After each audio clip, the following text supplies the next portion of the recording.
For every liter of petrol you buy in this country, more than half the cost goes to government in one levy or the other. These useless MPs, these stupid MPs, what have they done to tell government? Why you go to Ethiopia, how much does oil cost? And we source from the same places, same circumstances.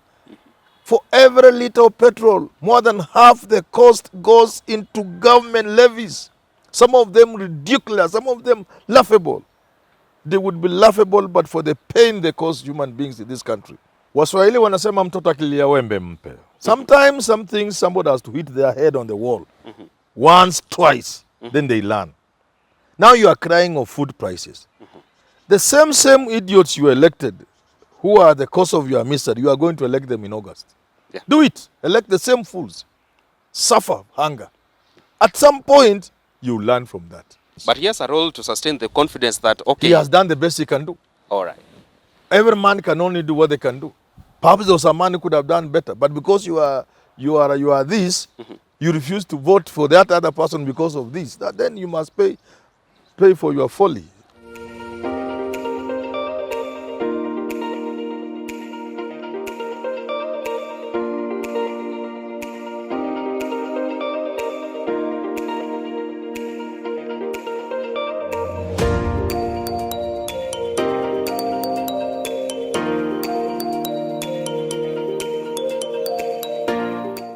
Kenyans continue to be choked by the rising cost of basic goods and services, with food prices in the country leading the charge. Now, for many, placing a meal on the table remains a privilege, and it's for this reason that we dedicate today's show of Business Glide towards addressing this particular agenda. And as always, my name is Richard Mwenja, yours truly, resident host here on the channel, and to dissect into this conversation that has spread across the country in the recent times is none other than renowned political analyst, the first of his name, Herman Manyora. How are you doing today, sir? Wonderful, Richard. Back in December, you did a video informing Kenyans on how they can spend 1,000 shillings for Christmas. Yes. Do you still hold that thought that now Easter is nearby, with the rising cost of living, we can still afford the same? Well, the message was you don't need to rob a bank because of Christmas. Really? That was the message. I see. So you can spend 1,000 shillings for Christmas. All right. The video is still doing well, by the way. Yeah, and you should actually check it out. People are still actually watching how you can spend 1,000 shillings on Christmas. All right. Well, there's a hashtag doing the round. Yeah, definitely. Lower food prices. Lower food prices. And it is just justified. We'll get to that, sir. Yeah. You've seen Kenya Kwanza Alliance, led by Deputy President William Ruto, with Mudavadi coming on as the spokesman to address the issue, kind of put blame on Azimio la Umoja side and saying before the handshake, our public debt was something that they could take care of, but it has ballooned after the handshake thing. Will politicizing such a cause really achieve the desired goals? No, it won't work because first of all, it's not true. The debt from Kibaki to the end of the second term went up by about 3 trillion. The debt from the end of first term to date has gone up by about 3 trillion. So what they are saying is not true. But again, what is much more important, Richard, is that they are the people responsible for the mess. Absolutely. Yeah, some people. All right, yeah. We'll get that, sir. Now, talking about the debt issue, you've seen the latest person to express his presidential bid being Professor Wajakoya. And he's saying one of the ways we can tame our public debt is by legalizing marijuana farming in Kenya, so that we can offset our loans, say that with China. Will you say that this might be a front we should take as a country just to put down the high cost of living? It's also hilarious. Really? Fringe candidates sometimes come with very fringe ideas. That's a fringe candidate? Yeah, and it's my friend, of course. And people may laugh at it, but 20, 30 years ago, people in the world laughed at it the way we are laughing at it. But they no longer laugh. It's a reality. People have gone into marijuana farming, to be used as medicine. Absolutely. Yeah, so it's not necessarily recreational marijuana. Of course, there are countries where marijuana, from a recreational perspective, is not an offense. Maybe unless you are doing it on an industrial scale. All right. But nobody can get you with a joint in Netherlands, for example, and put you in jail. But I'm not quite sure, but I think that's what I remember. I could be wrong. The idea that you can use our farms such as those that are producing sugarcane at zero profit and turn them into marijuana fund is something I said on TV once, many years ago. And I remember I was with the late Ken Okoth of Kibra. Yeah, God rest his soul in peace. And he agreed with me. We actually shared that together, that if people are planning these things for purpose of being used as medicine, and we have idle land that is not being productive, we could turn sugar farming into, convert those areas into marijuana growing areas. So I agree with Ojakoya. Nothing should be off the table. I'm not saying the best thing to go, because then you also consider other things. There are social Effects, hiccups, social problems you may face. Are we in a state where we can ensure all that is planted is for medicinal value? Are we not running the danger that will turn our young men and children into zombies because now marijuana will be freely available? So those are factors you need to consider. All right. Yeah. Our members of parliament have a role to legislate on our tax regime as a country. However, if you go to the Twitter space right now and all social media handles, you'll see they are the first person on the front row are showing their discontent with the hiking prices of especially food and other essential commodities. Isn't this a case of, say, double speak and double standards? It's not double stick. It's just childish. The politicians think they can get political capital out of anything. And I think Kenyans are gullible, Kenyans are foolish, Kenyans are... No, we know they are responsible.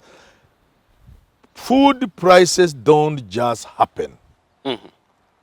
They are a product of things. And one of the things that you rightly put it, some of the laws we put in place, and they are made in parliament by the same thugs who are now blaming Raila and Uhuru for Raila and was not in parliament. These guys were in parliament when they were touching price of petrol. And the moment you touch oil or fuel, everything else skyrockets. And they were the ones who passed that bill. And they have passed many other bills on taxation. They have never brought a bill in parliament to lower taxes. I've always wondered, how can we have VAT in this country? No member of parliament has ever questioned. Because VAT doesn't discriminate. Every Kenyan, however weak, however young, however poor, whatever you are, anything you touch, so long as it's VATed, you pay that tax. A tax like that in the 21st century is a very wrong tax. High production costs are largely influenced by palm prices, as you've rightly put in this country. Yes. You've seen President Uhuru Kenyatta is about to commission the 40 billion Kipevu new oil terminal. We have oil prospects in Turkana, and also there is collapsed things such as the Loyangalani wind power project. Should we now go full throttle in probably revamping and revitalizing such fronts so that probably after April, once the commissioning of the new terminal, we can see now lower production cost because of reduced fuel prices? One of the problems with our oil is that we bring in, we consume as we bring in. Bring, you consume. We don't have a way of keeping even some strategic reserve, having some oil that can last you for a year, 6 months. That kind of stabilizes prices whenever there are abrupt changes in the industry, the global world, or crude oil. Secondly, those others like you have mentioned, the world is moving into green and renewable energy. We must make all effort to go there. But, Richard, and I'm going back to these useless MPs, you start with the low-hanging fruits. Which low-hanging? Low-hanging fruits.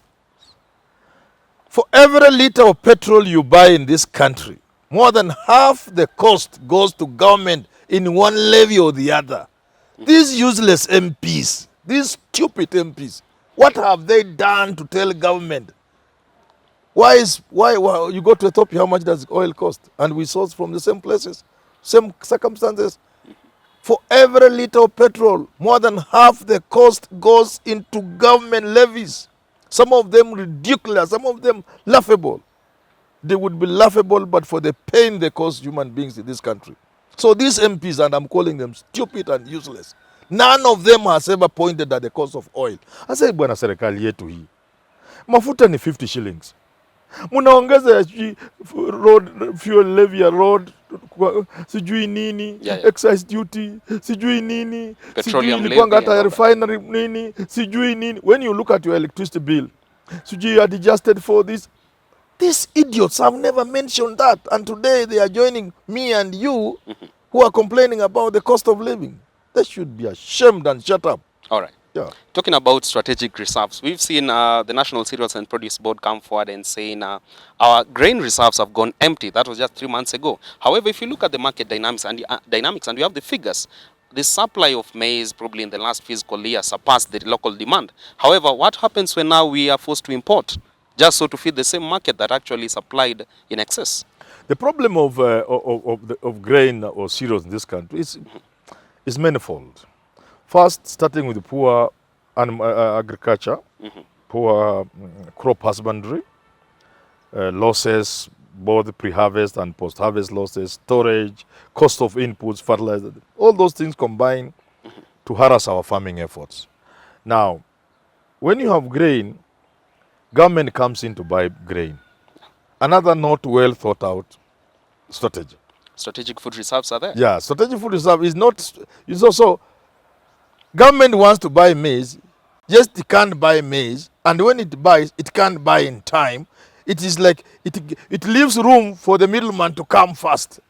They pretend they are organizing. By the time they come, the middleman has had his day and gone, field day. The millers. So yeah, there are so many useless things you can address just as low-hanging fruit plucking. And then you sort out the problem of maize in this country. Linking the farmer to the market is one of the biggest problems we have in this country. While the government, through the Strategic Grain Reserve Initiative, National Cereals and Produce Board, is busy trying to make everybody believe they are the ones who can buy maize, and farmers are exposing themselves to middlemen who are buying their maize at a song. While that is happening, some part of this country requires maize like anything. There are people who are really hungry and they have the shilling in the pocket. So just linking the farmer to the market is something this government can do. And offering simple storage facilities across the country where consumers exist. I see. You get it? And then value addition, I've said before. These are simple things a man in charge of agriculture should be able to do in the Raila or Ruto government.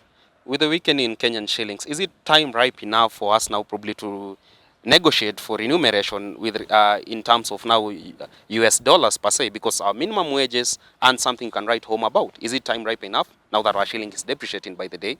To do what?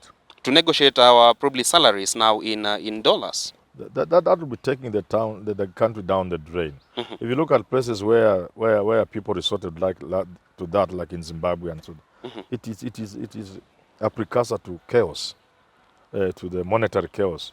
You have to have faith in your currency. You have to do all that it takes to ensure that your currency remains stable. Yes. Running away from your currency is like that. But the minimum wages and salaries can't sustain the high prices of basic goods, especially in urban centers.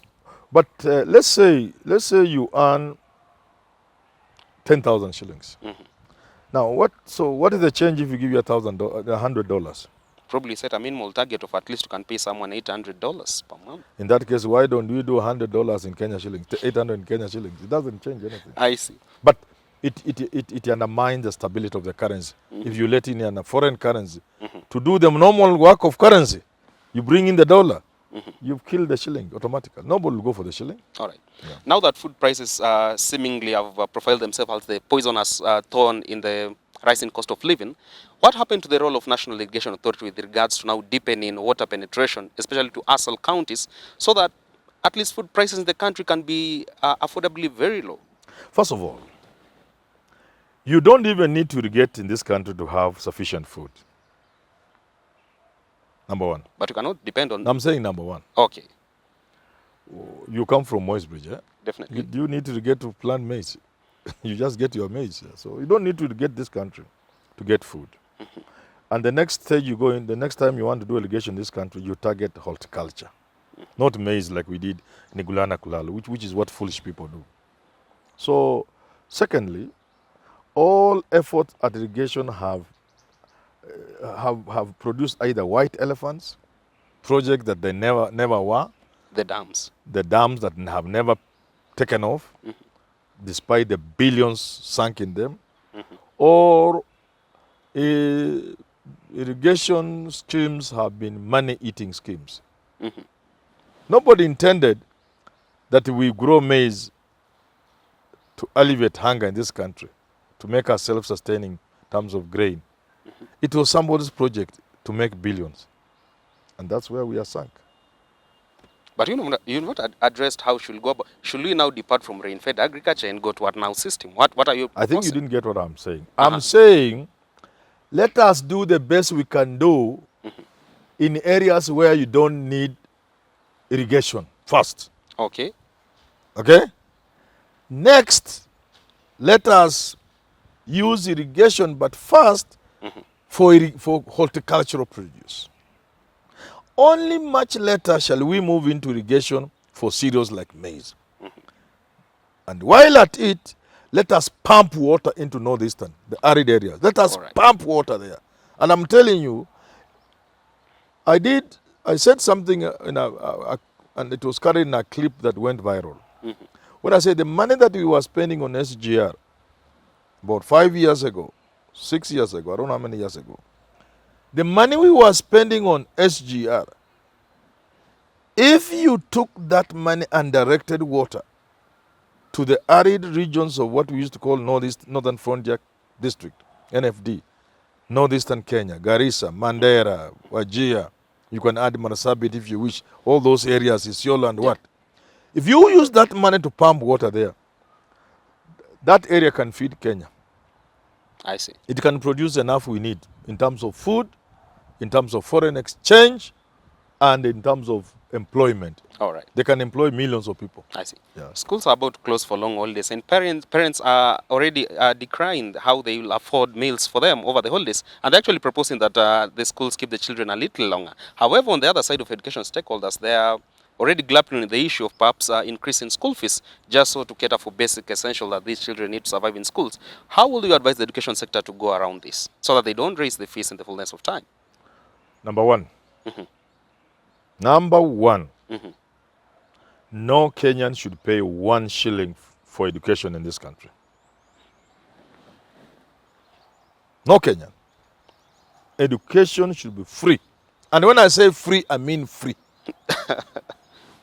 Come on. Free quality education for Kenyans. Let's not even debate that. Number two, even while we are still moving towards quality, free quality education, again, low-hanging fruits, we must reconsider the boarding school concept. The boarding school was introduced by missionaries to keep children away from community because communities were pagan and they had pagan practices. That a Christian could not grow up in those African settings. You need to extract a child from there to hide them somewhere from repulsive cultural practices of their people. That has been overtaken by the wind. The boarding school is the source of the cost of education in this country. We must engage on that and go into the day school system. I see. Yeah. Second last, sir, you are a renowned public scholar and political analyst. However, if you look at the current discontent among the electorate, you find that when elections come, that's where they draw the line and say, this is huyu ni mtu wetu, that's a tribesman. However, hunger does not know about this person being your tribesman. How do we curtail this issue of repeated ignorance whereby you elect incompetent leaders who right now are also crying about the high cost of living? Waswahili wanasema mtoto akilia wembe mpe. Sometimes some things somebody has to hit their head on the wall. Once, twice, then they learn. Now you are crying of food prices. The same idiots you elected who are the cause of your misery, you are going to elect them in August. Yeah. Do it. Elect the same fools. Suffer hunger. At some point, you learn from that. Because the Kenyan voter has refused to learn that the man or woman you send to the county assembly, the man or woman you send to the National Assembly, Parliament, that person, the man you make governor, will either make your life comfortable or miserable. But because you are looking at your clan, you are looking at your tribe, not your interest, not your tummy, not your children's school fees, you get the pain until from the pain you learn something. All right. Yes. The very last, sir. Some section of Kenyans are saying President Uhuru Kenyatta promised us all that plenty will be found within our borders. However, they seemingly are found within people's stomach. And the issue comes with his concentration on planning for the Sagana 3 meeting instead of addressing the high cost of living. How do we now separate the two? Allow him do politics? Or Uhuru Muigai Kenyatta, President Kenyatta is a politician.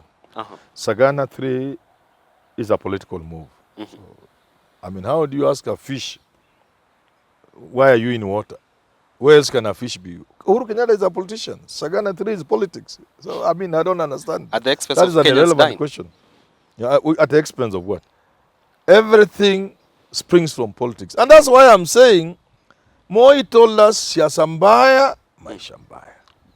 Siasa mzuri, we didn't learn, it is true. If you continue electing people who can take care, who won't take care of your interest, don't begin complaining when food prices go up and who is in Sagana. No, but he's the president. You need to put this to But sustain people's it is you who confidence. put him there. Duraku. Yes. Kumira. Definitely. If somebody told you that time Uhuru was not the right person, would you have accepted? But there is a role. You are led by your primordial considerations. But he has a role to sustain the confidence that, okay. He has done the best he can do. All right. Every man can only do what they can do. Perhaps there was a man who could have done better, but because you are this, you refuse to vote for that other person because of this. Then you must pay for your folly. Absolutely. That point by Herman Manyora takes us to the wrap of our conversation today, touching on the rising cost of living here in Kenya and what Uhuru's administration need to address sooner than later. Our fan of the week today is none other than Maxwell Kiplagat in Texas, USA. From Texas, USA, the land of, I think, Texas huts. Kiplagat, thank you very much for being part of us. Thank you very much. And encourage other Americans and other Kenyans to join the family. Thank you very much, Kiplagat. All right, we'll continue rolling out this conversation in our subsequent editions, touching on how our economy is faring on and how actually food prices can go down in the fullness of time, and also prices for other essentials that Kenyans need to survive. Up next on your screen is the Business Glide African Proverb of the Day.